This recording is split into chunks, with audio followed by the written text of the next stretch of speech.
Daily. Taste the Daily.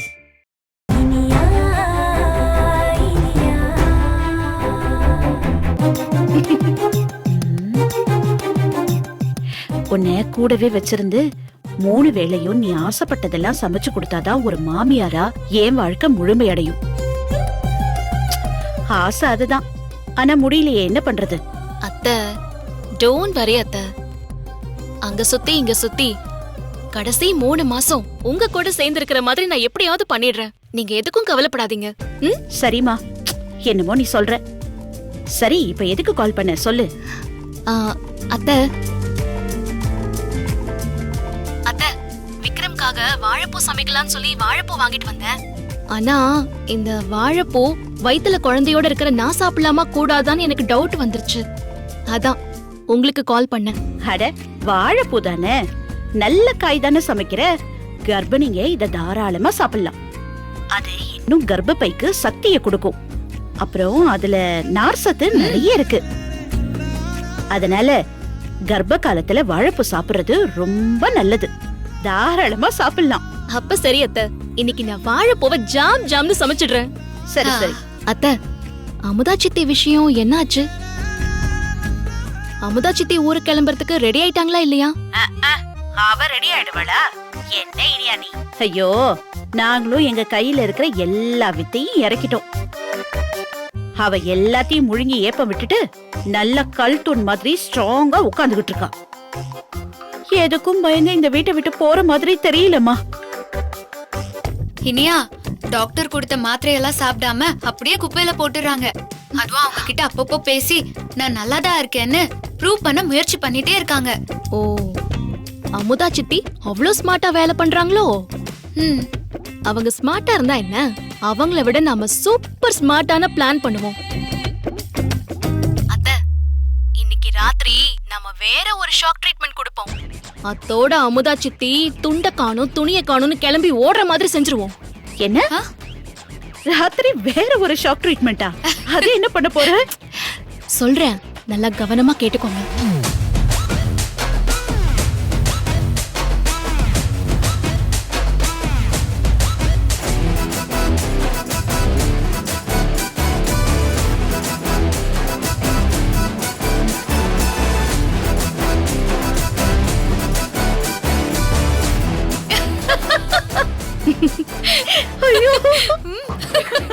எப்படி அத்த என் plan?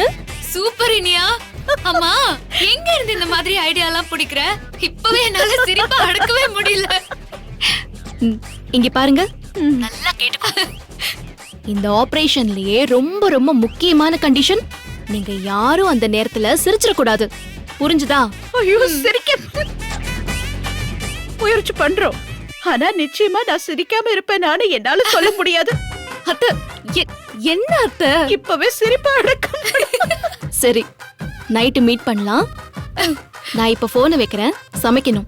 அப்போ இன்னைக்கு ராத்திரி அமுதாவை மூட்டை கட்டிட வேண்டியதுதான். கட்டிடுவோம். சரி சரி. ஓகே, பாய்க்கா. பாய் பாய் பாய்.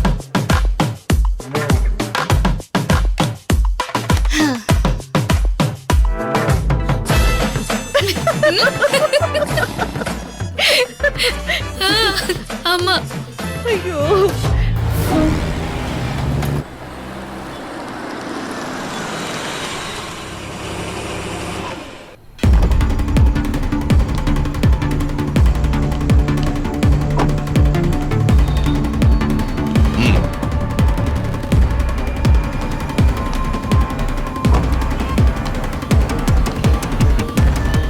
அப்போ அவசரத்துல உங்ககிட்ட சரியா விசாரிக்க முடியல.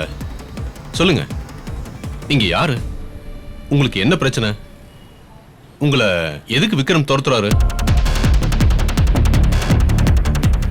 இவர் அவசரத்துக்கு உதவி செஞ்சவர் தான். ஆனா இவர்கிட்ட எதுக்கு நான் என்ன பத்தி எல்லா உண்மையும் சொல்லி எனக்கு நானே வனைய தேடிக்கணும்? நோ, சொல்லக்கூடாது. ஏதோ பலமா யோசிக்கிற மாதிரி இருக்கு. அப்படியெல்லாம் இல்ல சார். அந்த விக்ரம் ஒரு மோசமான ஆளு சார். பேருக்கு தான் இன்ஸ்பெக்டரே தவிர ஒரு கேவலமான ஆளு.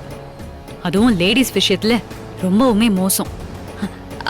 நான் கொஞ்சம் அழகா வேற இருக்கேனா, அதனால என்னை எங்க பார்த்தாலும் துரத்த ஆரம்பிச்சிருவான். இன்னைக்கும் அப்படிதான். நான் என் ஃப்ரெண்டை மீட் பண்றதுக்காக அங்க வெயிட் பண்ணிட்டு இருந்தேன். அப்ப பார்த்து திடீர்னு அங்க வந்து என்கிட்ட மிஸ்பிஹேவ் பண்ண பார்த்தான் சார். ரொம்பவே மோசம். அதான் ஓடி வந்து உங்ககிட்ட ஹெல்ப் கேட்டேன். நல்ல வேலை நான் அந்த மிருகத்துக்கிட்ட மாட்டாம என்ன நீங்க காப்பாத்திட்டீங்க.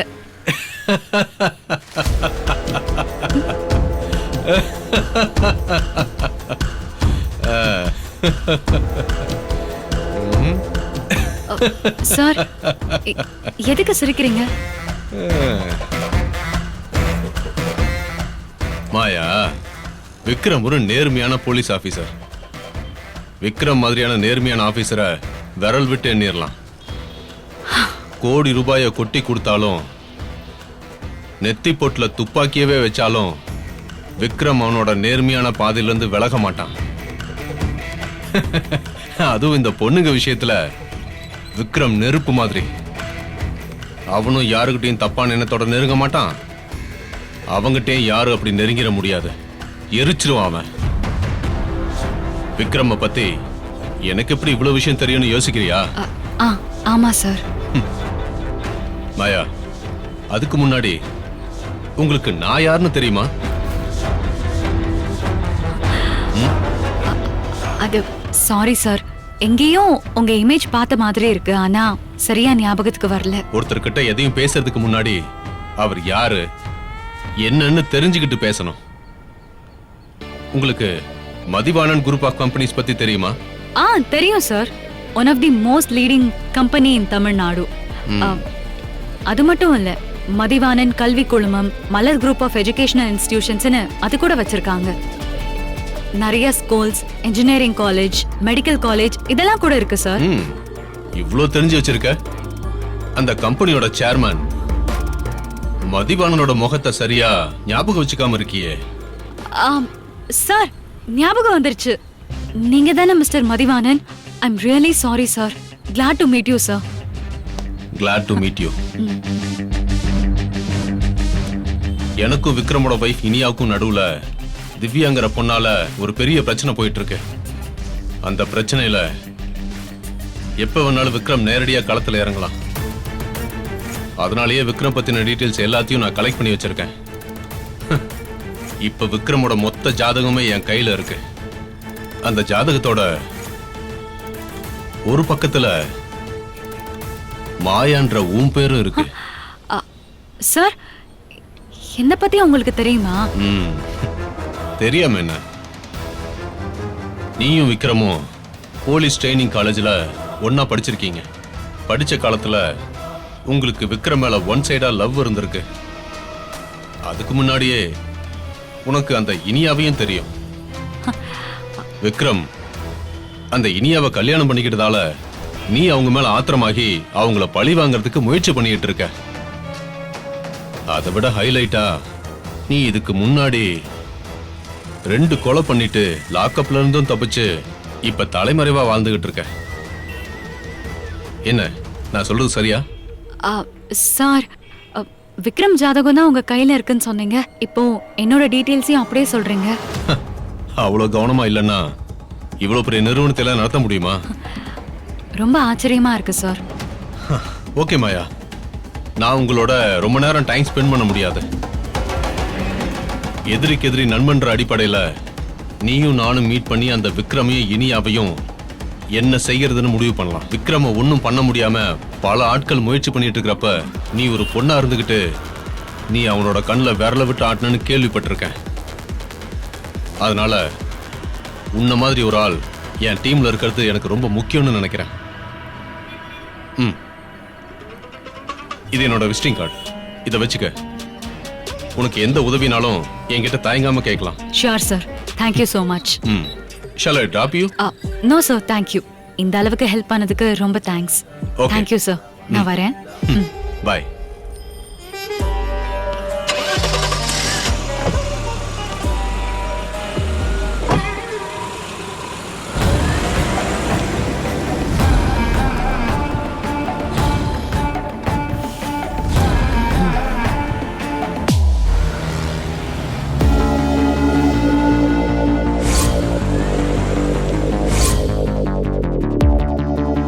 சிவாஷ். சார் இதை அப்படியே ஃபேக்ஸ் பண்ணிருங்க. Okay sir. லேட் பண்ணிடாதீங்க. சார். அந்த மாயா ஒரு கார்ல ஏறி தப்பிச்சு போனான்னு சொன்னேன்ல. ஆமா சார். அந்த காருக்கு பின்னாடி இப்படிதான் ஒரு சிம்பிள் இருந்துச்சு.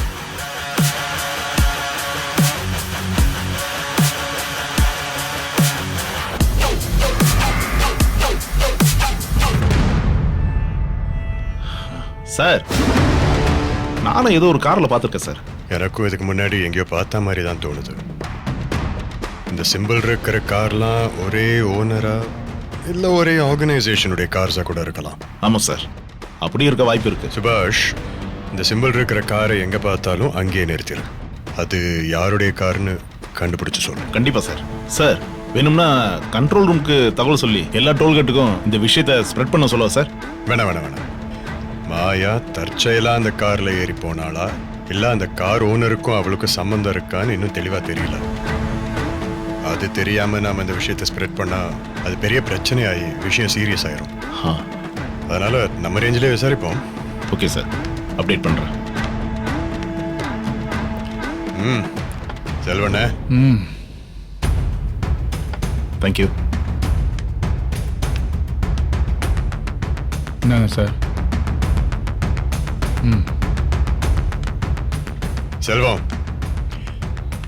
என்ன கொஞ்ச நாள் ஆளைய காணோம், கடையும் போடலன்னு சொன்னாங்க.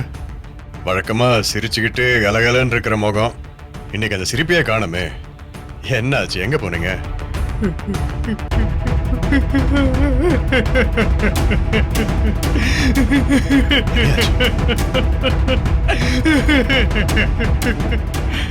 என் சிரிப்பெல்லாம் என் முகத்தை விட்டு போயிடுச்சுங்க ஐயா. என் வாழ்க்கையே ஒண்ணு இல்லாம ஆயிடுச்சு. நான் வெறும் நடப்படமா தான் ஐயா வாழ்ந்துட்டு இருக்கேன். என்ன ஆச்சு செல்வம், ஏன் அழறீங்க? எனக்கு இருந்தது ஒரே ஒரு பையங்கய்யா. அந்த ஒரே பையனைய சாக கொடுத்துட்டு நிக்கிறேங்க. என்ன சொல்றீங்க? பெத்தவங்க செத்து போனா பிள்ளைங்க ஆனாதுங்க ஆயிடுன்னு கேள்விப்பட்டிருக்கேன். ஆனா புள்ள செத்து போனா பெத்தவங்கள ஆனாததாயா. என்ன சொல்றீங்க? என்ன சொல்லி சார்? நாங்க புருஷன் பொண்டாட்டிங்க 2 பேரும் இருந்தோம். திடீர்னு அனாதையான மாதிரி இருக்குங்க ஐயா. உங்க பையன் செத்துட்டானா? என்ன ஆச்சு, எப்படி? என் மகன் 12வது படிச்சிட்டு இருந்தாங்க ஐயா. ரொம்ப நல்லா படிக்கிற பையன் தாங்க ஐயா. பள்ளிக்கூடத்தில் நடக்கிற எல்லா பரீட்சையிலையும் மார்க் தான் ஐயா எடுப்பான். ஓகே. ஆனா பப்ளிக் பரீட்சையில 2 பாடத்துல ஃபெயில் ஆயிட்டாங்க ஐயா. மத்த எல்லா பாடத்திலையும் 40, 42 தான் எடுத்திருக்கான். அந்த அதிர்ச்சி தாங்க முடியாம தற்கொலை பண்ணிட்டாங்க. சார், இது அந்த திவ்யா கேஸ் மாதிரி இல்ல சார்? ஆமா, உங்க பையன் எந்த ஸ்கூல்ல படிச்சான்? மலர் மெட்ரிகுலேஷன் ஸ்கூலுங்க ஐயா. சுபாஷ் சார், மலர் மெட்ரிகுலேஷன் ஸ்கூலுங்கிறது அந்த மதிவான ட்ரஸ்டுடைய ஸ்கூல் தானே? ஆமா சார். அதான். செல்வண்ண, நீங்க நிஜமா தானே சொல்றீங்க? உங்க பையன் கிளாஸ் டெஸ்ட்ல எல்லாம் நல்ல மார்க் தானே எடுத்தான்? சாமி சத்தியமா சொல்றேங்க ஐயா. சில சமயத்துல கணக்கு அறிவியல் பாடத்துல கூட 100க்கு 100 எல்லாம் மார்க் வாங்கியிருக்காங்க ஐயா.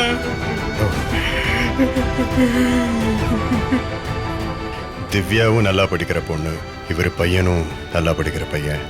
2 பேருமே பப்ளிக் எக்ஸாம்ல ஃபெயில் ஆயிருக்காங்கன்னா ஏதோ தப்பா இருக்கு. அண்ணன், மனசு தேத்திங்க. உங்களை இந்த நிலைமையில பாக்குறதுக்கு எனக்கு ரொம்ப கஷ்டமா இருக்குன்னு. என் பையன் ஏன் இந்த அளவுக்கு மார்க்க கம்மி எடுத்தான்னு எனக்கு தெரியாம தான் என் மனசுக்குள்ள அழுதுட்டு இருக்கேன். நான் போறேங்க ஐயா. நாங்க எல்லாரும் இருக்கோன்னு மனசு தேத்துங்க.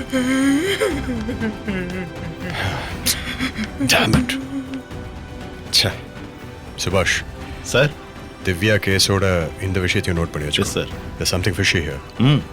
ஓகே சார், பண்ணிடுறேன்.